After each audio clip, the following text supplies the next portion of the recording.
Hello friends, मैं आपका दोस्त राहुल राजपूत आपका स्वागत करता हूं आपके अपने चैनल ईरा स्टडी में। तो ये हमारा सेक्शन सी का पार्ट 2 है, जिसके अंदर मैं आपको 14 से लेकर 25 तक के सारे क्वेश्चन कंप्लीट कराऊंगा। अगर किसी को मेरे ये नोट्स चाहिए तो मेरे नंबर पे कांटेक्ट कर सकता है। मेरा नंबर है, मेंशन होगा डिस्क्रिप्शन के अंदर, बट मैं यहाँ पे भी रिपीट कर देता हूँ। My number is 5956050378।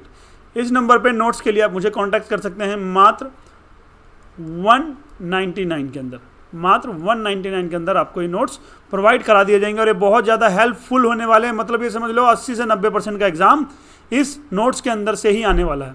ठीक है, ऑलमोस्ट सारी वीडियो में करा चुका हूँ। अगर आप नोट्स नहीं परचेज करना चाहते हैं तो वीडियो को पूरा देख कर भी आप अपने एग्जाम की प्रिपरेशन को कर सकते हैं। ठीक है, चलिए अब हम आगे चलते हैं और हमारा जो अगला पोर्शन है उसको हम कंप्लीट करते हैं। बैलेंस जो रह रहा है हमारे पास रह रहा है evolution of industrial legislation of India. कहता है इंडस्ट्रियल लॉ कब लाया गया, कब उसमें क्या क्या था, कैसे कैसे पास किया गया, उसकी हिस्ट्री की बात करता है।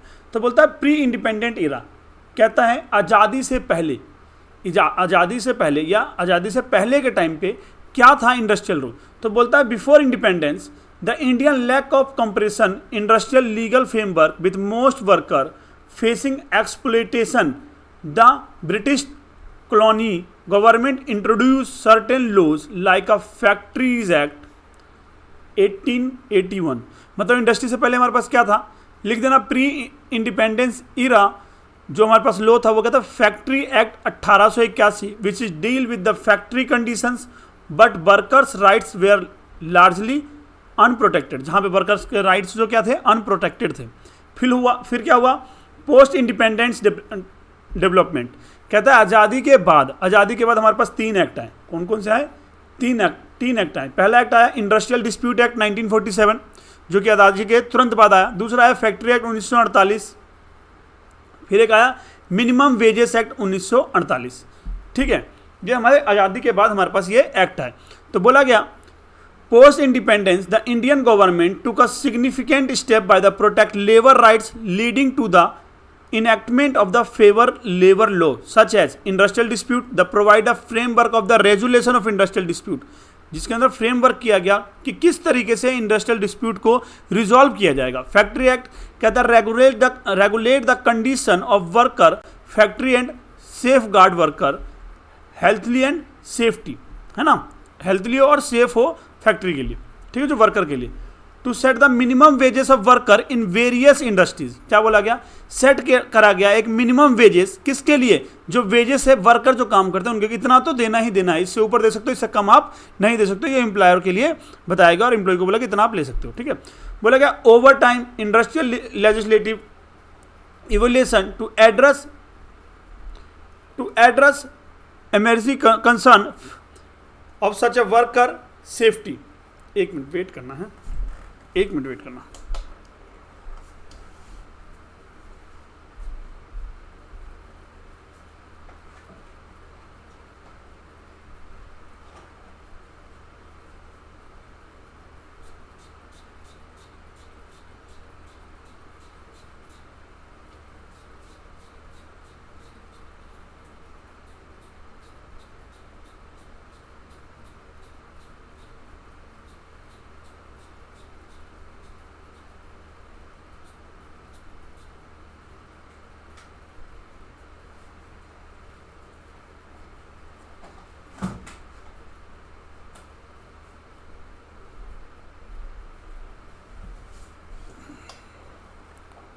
चलो,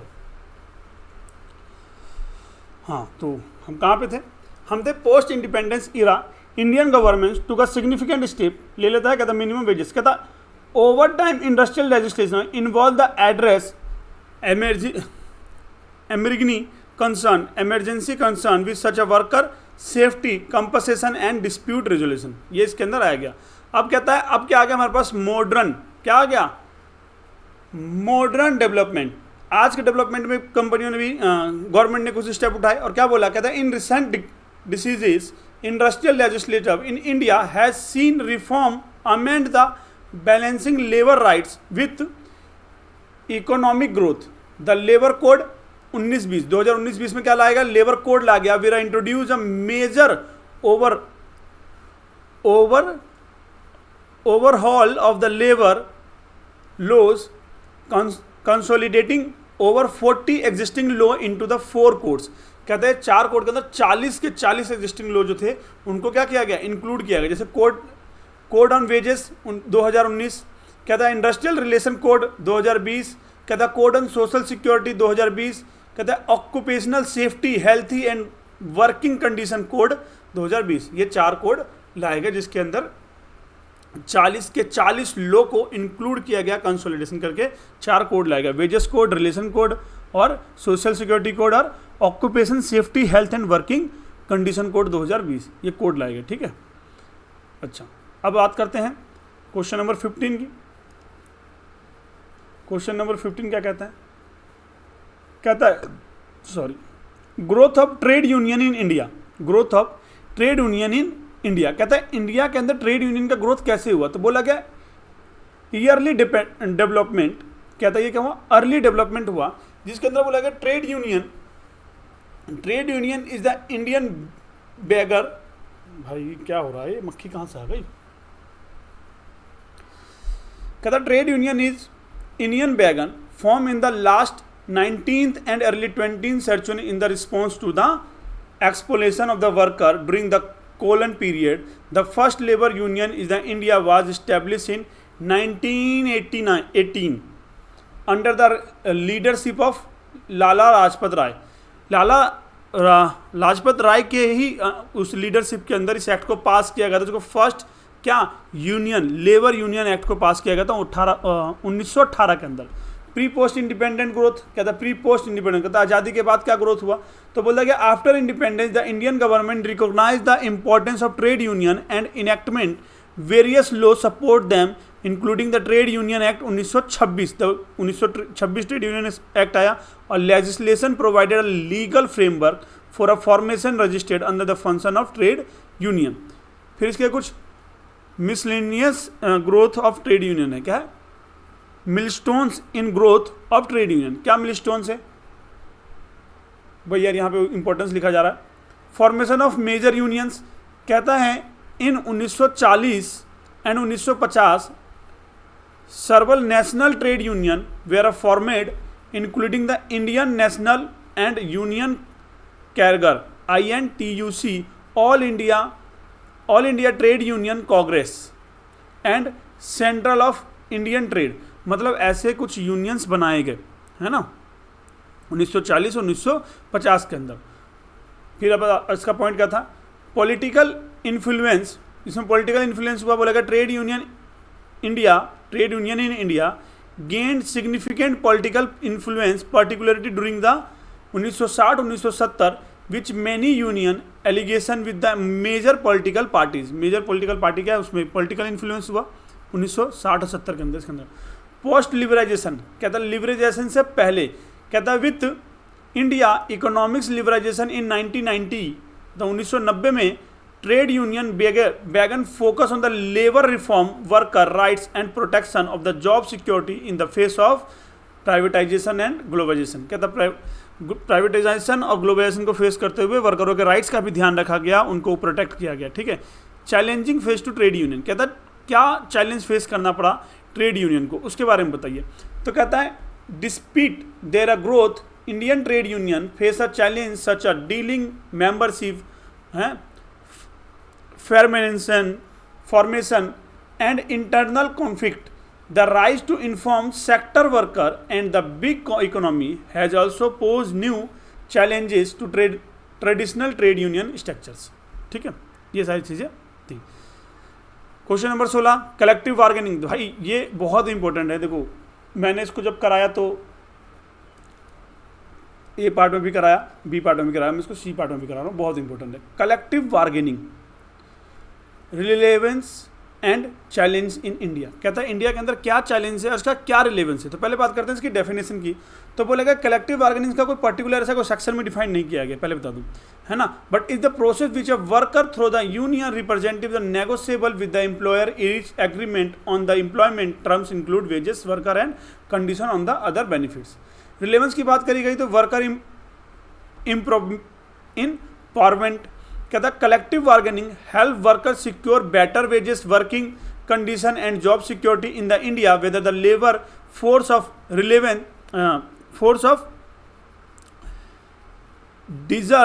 diversal and largely unorganized collective bargainings offer structure way of the representative worker interest. बोला गया इंडस्ट्रियल हार्मोनी, कहता है ये सब क्या है, ये इसके रिलेवेंस है. कहता है by engaging in the dialogues of the negotiable collective bargaining can be help prevent conflict between the worker and the employee. It is a promote mutual understanding and cooperation, reaching the likelihood of industrial disputes. Legal recognize, कहता collective bargaining is the recognized under the Indian labor law specific under the term industrial dispute 1947. कहता section 2K के अंदर and section 2P के अंदर trade union act 1926 जहाँ पे दिखाया इसके बारे में बताया गया है ना. बोला गया social justice, collective bargaining has a play a significant role of the promoting social justice in the work place, securing benefit like a maternity leaves, minimum wages, health benefits and pension for worker. मतलब इन्हीं के लिए तो वो काम करता ही है. दूसरा challenges of collective bargaining in India, कहता कलेक्टिव बार्गेनिंग के क्या चैलेंज है, तो रिलेवेंस थे तो किस चीज़ से वो रिलेटेड कर रहा है, क्या क्या चैलेंजेस होते हैं इसके लिए, इसके पास कौन कौन से चैलेंजेस होते हैं ये बात करता है. ये रहा, कहता challenges of collective bargaining in India. Challenges of collective bargaining in India, कहता frame fragment workshop, legal and political barriers, empower of resistance, lack of skill and union leadership, changing work environment. देखो जो मैंने अब ये points को highlight करा ना, आपको ये याद होना चाहिए. अंदर की बात, ये वाली जो बात है ना, ये आप रट के नहीं जा सकते हो. ये तो मैं आपको पढ़ाता हूँ, थोड़ा सा एक दो बार आप भी वीडियो को देख लोगे, पढ़ लोगे, एक दो बार और वीडियो को पॉज करके रोक कर स्क्रीनशॉट कर या नोट्स को परचेज कर नोट्स का प्रिंटआउट निकाल के उससे पढ़ लोगे तो आपके दिमाग में ये बात बैठ जाएगी. और मात्र 199 का ही तो है नोट्स यार, इतना पैसा कोई है, इतना महंगा कोई जो आप नहीं खरीद सकते हो. ठीक है, तो आप यहाँ से पढ़ लोगे तो ये क्लियर हो जाएगा. चलो आगे चलते हैं. बोला गया maternity benefit meaning period provision under the act, कहता है meaning period and the act. कहता है ये 25 क्वेश्चन ऐसे है. बोलता है maternity benefit meaning period provision under the act. कहता है इस एक्ट के द्वारा, कौन से एक्ट, मैटरनिटी बेनिफिट एक्ट 1961 के अंदर मैनिपेटरी बेनिफिट के बारे में बताओ, उसके मीनिंग को बताओ, उसके पीरियड को बताओ, उसके प्रोविजन को बताओ अंडर द एक्ट. तो बोला गया इसकी मीनिंग की अगर बात करी जाए तो इसकी मीनिंग को कहाँ डिफाइन किया गया, ये देखो. बोला गया मैटरनिटी बेनिफिट्स कहाँ मिलेगा. कहता है maternity benefit 1961 regulate the employment of the women during the period of maternity, insecure the date women receive benefit during this time. The act applied to factory, mines and other establishment where the 10 और more people are employed. मतलब 10 से ज़्यादा आदमी काम करते हो किसी भी तरह के इंडस्ट्री के अंदर, वहाँ पे ये अप्लाइड होगा. फैक्ट्री, माइंस या कोई मैन्युफैक्चरिंग वहाँ पे ये अप्लाई होता है, मैटरनिटी बेनिफिट्स वहाँ पे अप्लाई हो जाता है. कहता की provision of the maternity benefit eligibility, कहाँ पे एलिजिबिलिटी, क्या एलिजिबिलिटी होगी. कहता है last 80 days in the 12 month, immediately prescribe the date of expected delivery. कहता है 12 महीने में ना 80 दिन क्या होना चाहिए, उसने काम किया होगा. कहता है act applied female worker who have worked for at least 80 दिन 12 महीने के अंदर अंदर. मैटरनिटी लीव्स, कहता है ड्यूरेशन और leaves of the adoption and surgery. कहता है नॉर्मली जो उसकी लीव्स है कितने दिन की है, 26 वीक. कहता है the act provide 26 week paid maternity leave which can extend in case of complication या मल्टीपल बर्थ, ट्विंस या ट्रिपल एक्सेट्रा. मतलब 26 दिन तक की तो वीक्स है ही, उसके बीच में अगर उसका जुड़वा बच्चा हुआ है, तीन बच्चे हुए एक साथ, तो उसको बढ़ाया जा सकता है अगर कॉम्प्लिकेशन हुए तो. Leave for adoption and surgery, अगर मान लो कोई एडॉप्शन हुआ या सर्जरी हुई तो उसको लीव मिल जाती है. कि क्या बोला, the weeks applied women who adopt child या are using surgery always along the 12 week of the leaves. कहता जो लीव्स है उसको 12 हफ्ते के लिए लीव्स मिल जाती है. बोला गया मैटरनिटी बेनिफिट्स, मैटरनिटी बेनिफिट में बोलता है कि women maternity leave are the entire to receive full wages for the period of leaves as per their average daily wages of salary. कहता जो उसके डेली वेजेस की सैलरीज होती है ना, उसको पूरी की पूरी बेनिफिट मिलती है, पूरा का पूरा सैलरी मिलता है जितने दिन की वो लीव्स में रहती है।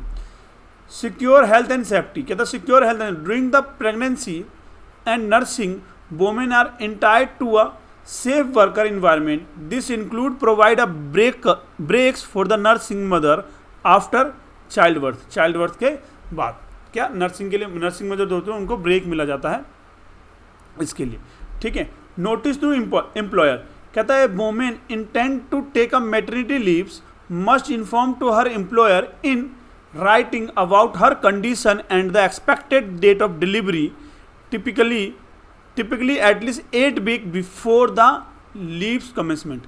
कहता कम से कम नोटिस जो एम्प्लॉयर को देना पड़ेगा मैटरनिटी वुमेन को 8 वीक से पहले जो उनकी डिलीवरी डेट होगी उससे कम, है ना, एटलीस्ट। अदर प्रोविजन क्या कहता है, कहता अदर प्रोविजन, कहता है the act also insecure that women are not dismiss from their jobs during the maternity leaves. कहता है जब वो मैटरनिटी लीव्स में तो उनकी जॉब से उनको नहीं निकाला जाता है। Employer are also required to provide a clean and safe environment for a woman during pregnancy and after childbirth। कहता है प्रेगनेंसी के टाइम पे और चाइल्ड बर्थ के टाइम पे उसको नहीं निकाला जा सकता। Provide the clean safe environment, उसको क्लीन और सेफ इन्वायरमेंट दिया जाएगा। क्वेश्चन नंबर 18, इसके बाद 7 क्वेश्चन रह जाएंगे और हमारे सेक्शन खत्म हो जाएगा। और मैंने बहुत कोशिश करी आपको अच्छे से डिटेल में समझाने के लिए। मेरी वीडियो कैसी लगती है आप कमेंट करके ज़रूर बताइएगा। और प्लीज़ यहाँ तक वीडियो देख रहे हैं तो प्लीज़ यार एक लाइक तो कर दो, लाइक करने के पैसे तो लगते नहीं हैं। दोस्तों को शेयर कर दो, उन दोस्तों को भी शेयर करो जिनसे नहीं बनती है यार, वो भी पढ़ेंगे, वो भी आगे बढ़ेंगे, हैं मेरी वीडियो देखेंगे, है ना। और कमेंट करो वीडियो कैसी लगी। बोलेगा 18 minimum wages, fair wages, living wages, explain all and compare. कहता भाई मिनिमम वेजेस क्या है, भाई सीधी सी बात है, मिनिमम वेजेस वो वेजेस, वेजेस एक्ट के मिनिमम वेजेस एक्ट के 1940 के द्वारा गवर्नमेंट के द्वारा स्टैच्यूटरी डिफाइन किया गया भाई मिनिमम वेजेस इतना देना पड़ेगा उसको, ठीक है। फेयर वेजेस, चलो पढ़ते हैं इसको। Minimum wages definition, minimum wages refer to the minimum remuneration of the employer must be legal pay worker for their labour insecure the worker are not exploited. It is the legally maintained lowest pay for the employ can be received, है ना। Statutory कहता था minimum wages act 1948 set up minimum wages for the different sector, the various depending on the type of work, the region, है ना, the region and their industry। fair wages का definition, the fair wages is the wages of the reflected the actual worth of the worker and taking into amount to the cost living, the prevalence wages in the region and the employer ability to pay a fair wages ensure the justifiable living standard for the worker. बोलेगा difference between difference from minimum wages, unlikely minimum wages which are legally enforce a fair wages in more of motivation principle. It is the idea for that worker should be receive enjoy compensation to deal a decent life, है ना, वो कर सके, deal कर सके decent life के लिए, इतना उसको फेयर वेजेस मिलना चाहिए। लिविंग वेजेस क्या था definition, a living wages of wages to allow the worker for afford the basic decent standard of living covering not just a basic need like a food settled but health education and other establishment, ये living wages में आते हैं। बोला गया international standard क्या कहता है, organise the like international labour organisation advocate for living wages which are often to higher than the minimum wages. जो क्या होता है, living wages higher than the minimum wages होता है जिसके अंदर वो इजीली रह सके, खा सके, पी सके। फिर आ गया कंपनसेशन, देखो 3 बात बोली थी ना इसने, अच्छा इसमें 3 बात बोली थी इसने, 1 2 3 fair wages, living wages, explain and compare करने के लिए बोला गया, तो कंपेयर हमने यहाँ कर लिया। बोला minimum wages legally mandatory and ensure the worker paid at least possible amount. Fair wages is a more philosophical or economical principle ensuring wages of the adopted but also sustainable for the employer. Living wages it is a must comprehensive ensure worker have enough to meet all their essential needs। अगला question आ गया हमारे पास, question number 19। Child labour act 1986 explain की provisions.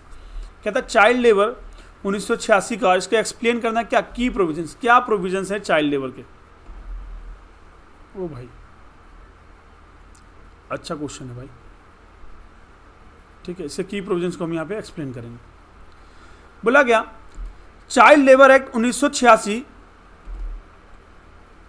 Child labour act 1986, देखो यहाँ क्या लिखा, प्रोहिबिशन एंड रेगुलेशन। इसके अंदर क्या करा गया, बताया गया कि भाई चाइल्ड लेबर से काम नहीं करा सकते, और बोला गया इसके रेगुलेशन को ये किस तरीके से काम किया जाता है, किसके अंदर 1986 में एक्ट पास हुआ उसके द्वारा। बोला गया सी का eliminated child labor by prohibiting the employment of children in hazardous the work environment and regulation their employment is non hazardous sector, ये नॉन हैजर्डस सेक्टर के अंदर आता है, ठीक है। बोला गया prohibition of the employment of child, कहता है चाइल्ड की जो एम्प्लॉयमेंट है वो प्रोहिबिशन है, रोका गया कि आप नहीं कर सकते। The act prohibition the employment of the child beyond the age of 14 in any framework that could be consideration hazardous such as a mine, factory and other dangerous sector. कहता है ये अदर डेंजरस सेक्टर से वहाँ पे काम नहीं करा सकते हो। It is also prohibited child under the 14 of the working in any establishment और industrial where the worker is diagnosis of for their health and wellbeing, उसको ध्यान रखना पड़ेगा।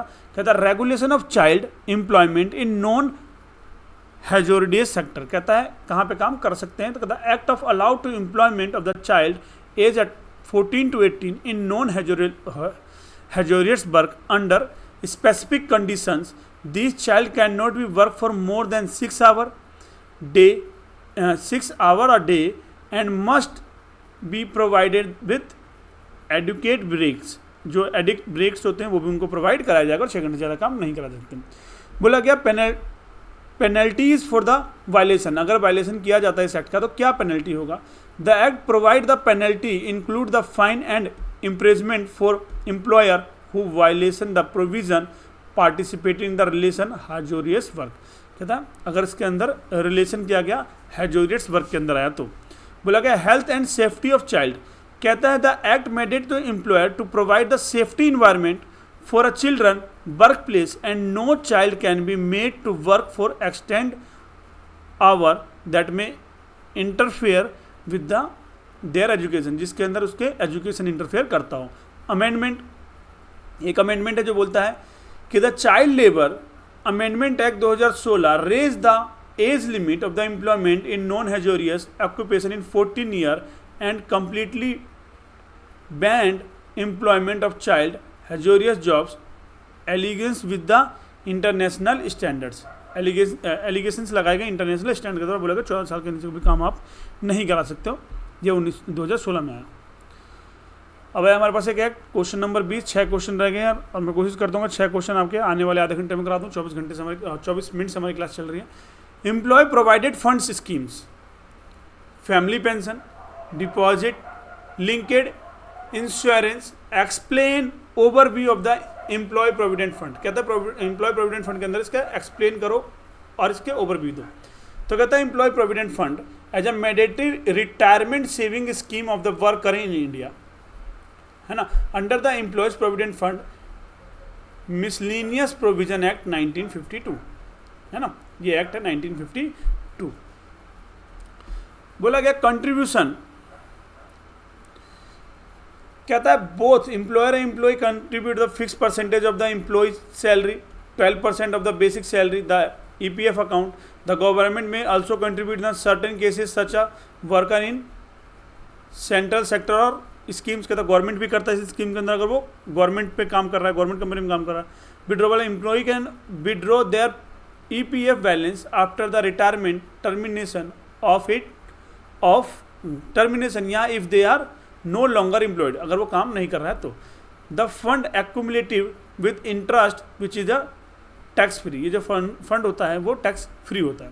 Pension scheme, the employees family pension scheme is a extension to EPF that a provident fund assistance of the family member employee in case of employee's death during the employment, the family pension is paid the legal hire and the employee. कहता है जो उसका legal higher उसको दिया जाता है. जो देखते हो सरकारी नौकरी के अंदर बंदा मर जाता है तो उसकी बीवी को मिलता है पेंशन जब तक वो जिंदा रहती है, वही चीज़ है. डिपॉजिट लिंक इंश्योरेंस स्कीम्स, इसको बोलते हैं the under employee deposit link insurance scheme employee are provided with the life insurance cover if the employee passed away during their employment. The nominee or family receive a insurance payout in addition to EPF. EPF के अलावा उनको पैसा मिलता है. ठीक है. Question number 21 कहता है contribution under the employees provided fund act. Provident fund act के अंदर कंट्रीब्यूशन बताना है क्या होता है. तो यहाँ देखो कंट्रीब्यूशन की बात करते हैं. तो बोला गया था employee provident fund miscellaneous previous act 1952 the govern the employee provident fund which is the scheme aimed secure in the financial future the employee post retirement the mandatory of the contribution of both employee and the employee to be provident fund. कहता provision कहता है employee contribution और employer contribution. Employee कितना देता है, employer कितना देता है. एम्प्लॉय कितना कंट्रीब्यूट करता है, कहता है every employee cover by the EPF is required to contribute 12% of the base their basic wages and dreams allowance to the EPF. कहता है दोनों का 12% देता है वो. ठीक है. The employer must be also contribute 12% of employee basic wages and DA of this 3.67% is credit to the employees EPF account will 8.33 goes to employee pension scheme. और वो 8.33 कहाँ डालता है, एम्प्लॉय पेंशन स्कीम के अंदर. तो 12% एम्प्लॉय भी दे रहा है, 12% एम्प्लॉयर भी दे रहा है EPS के अंदर. ठीक है. बोला गया वायलेशन ऑफ कंट्रीब्यूशन. अगर वॉलेंट्री कंट्रीब्यूशन कहता है employees can not contribute more than mandatory 12% if the wish but employer is only required to match the statutory contribution. वो स्टैचुरी कंट्रीब्यूशन ही पे करेगा जो 12% लिखा हुआ है. Administrative the EPF is a manage the employees provident fund organisation a statutory body under the Ministry of Labour and Employment Government of India. बोलेगा calculate करेंगे इसकी कंट्रीब्यूशन को. तो कैसे कैलकुलेट करेंगे, the total contribution employer plus employee is calculated based on the basic wages and DA of the employee excluding the allowance like a house rent allowance, over time and specific allowance. उनको exclude करके रखेगा. EPF balance grow over time with the interest which is the decided to the government of India annually. वो grow करता रहता है जो government ने क्या कर रखा है, इंटरेस्ट डिसाइड कर रखा है एनुअली. विड्रोवल कहता है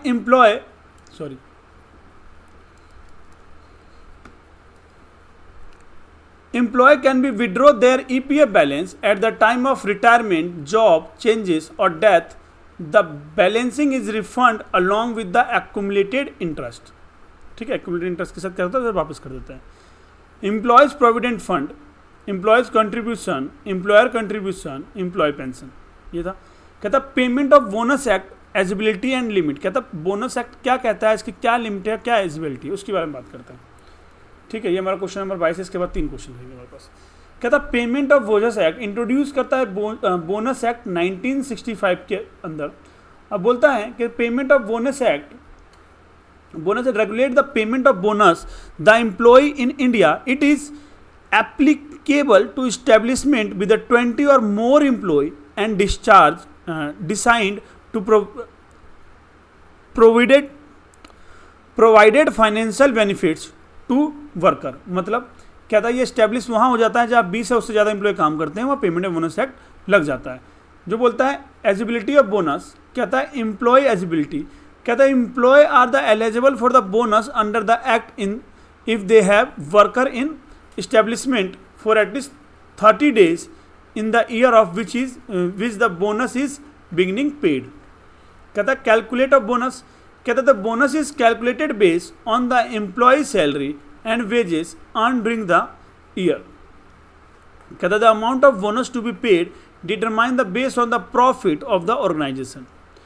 कहता wages ceiling, the maximum wages ceiling of the eligibility under the act 21,000 रुपये per month. Employ earning more than this amount are not entitled to the bonus under the act. Simple सा है यार ये, मतलब मुझे लगता है 2 बार पढ़ दो तो याद हो जाएगा. कहता है मिनिमम बोजेस. कहता है the act mandatory the minimum bonus of 8.33 of the wages earn to 100 रुपये विच एवर इज हायर। जो भी होगा देख, ये मिनिमम वेजेस का पहले ही पढ़ा रखा है, 4 मार्क्स में इनको पूछा जा सकता है मिनिमम वेजेस के बारे में, तो इसको अच्छे से पढ़ देना।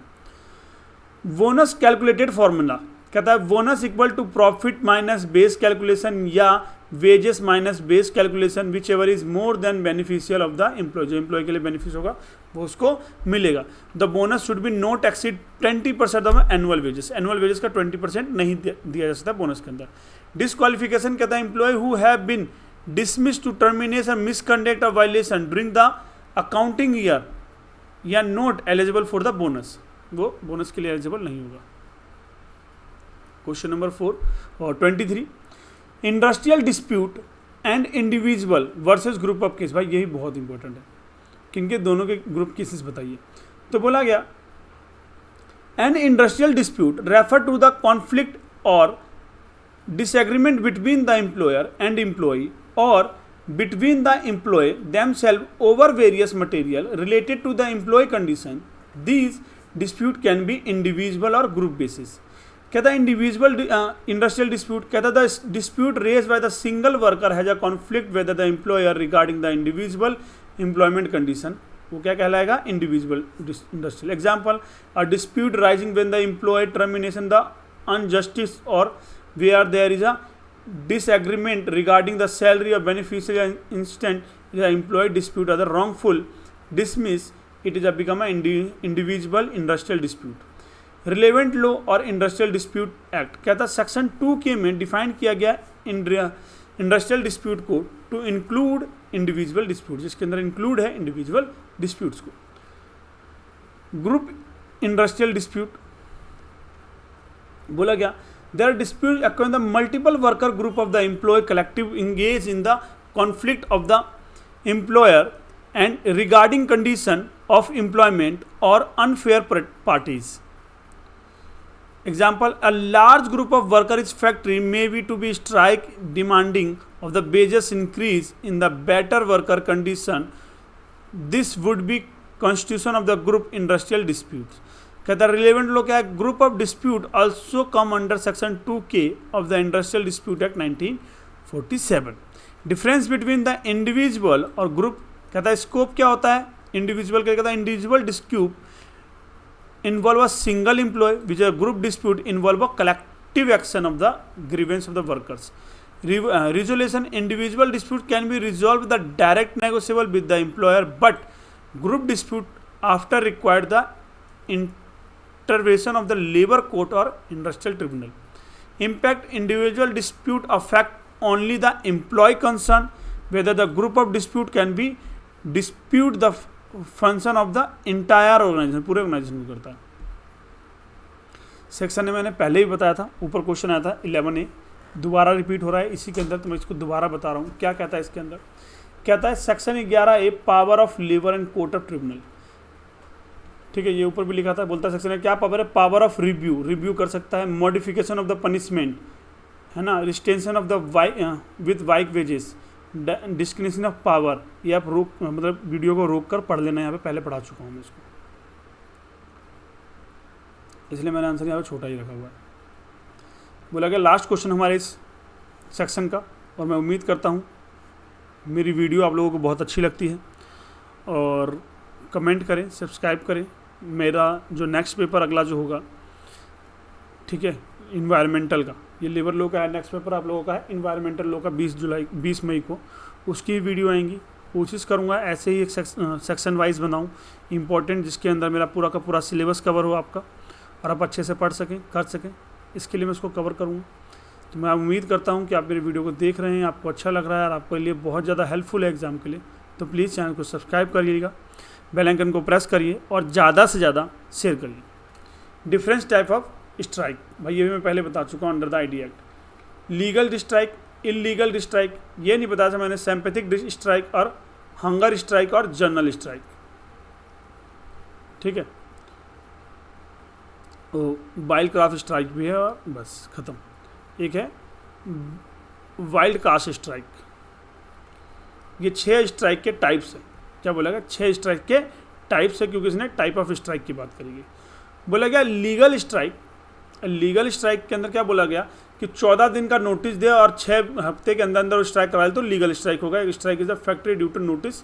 इलीगल कहता है illegal strike happen the worker strike without following the prescribe process of the under the industrial dispute और the strike during the pending disputes. कहता है जो पेंडिंग डिस्प्यूट्स है उसके ऊपर कर रहा है, वर्कर इंडस्ट्रियल लॉ को फॉलो नहीं कर रहा, वो इलीगल होगा। सिंपैथी स्ट्राइक कहता है this is strike carry out the worker support of another groups of worker. कहता है वर्कर सपोर्ट कर रहे हैं किसी दूसरे ग्रुप ऑफ वर्कर के लिए, मतलब कोई दूसरी फैक्ट्री में स्ट्राइक हो गया उसको सपोर्ट करने के लिए हम वहाँ जाके स्ट्राइक कर रहे हैं। हंगर स्ट्राइक कहता है worker need restore the hunger strike express the distensification of the procedure the employer to negotiable the cannot common but recognize a form of protest की साइड हो। generally strike involve the worker across a different sector of the industry come together upon the wider political or economics का, जहाँ पे political और economics involved है। World craft the strike off the world craft conduct the worker without the formal approval of the union without following the legal producer it is the offend spontaneous and unplanned. कहता है बड़े level पे कर रहा है unplanned, worker को the strike suddenly over the disagreement the management without any notice और formal announcement होता है यूनियन, तो बिना कोई नोटिस दिए उसने स्ट्राइक कर दिया। दोस्तों उम्मीद करता हूँ मेरी वीडियो बहुत अच्छी लगी होगी। कुछ लोगों को प्रॉब्लम है कि सर वॉइस बड़ा स्लो आता है, तो यार प्लीज़ आप लोगों से हाथ जोड़कर विनती है कि प्लीज़ ईयरबड्स लगाएं, हेडफोन लगाएं, ठीक है, आपको वीडियो आएगी, आवाज़ आएगी और आप देख पाएंगे। क्षमा चाहूँगा माइक की वजह से काफ़ी ज़्यादा प्रॉब्लम होती है जिसकी वजह से वॉइस में आपकी दिक्कत आती है। आप लोग का सपोर्ट रहा तो माइक भी आएगा, कैमरा भी आएगा, जिससे कि आपको कोई प्रॉब्लम नहीं होगी वीडियो के अंदर। आपका सपोर्ट चाहिए, आपका साथ चाहिए। चैनल को सब्सक्राइब करिए, बेल आइकन को प्रेस करिए, ज़्यादा से ज़्यादा अपने दोस्तों को शेयर करिए। जय हिंद, जय भारत।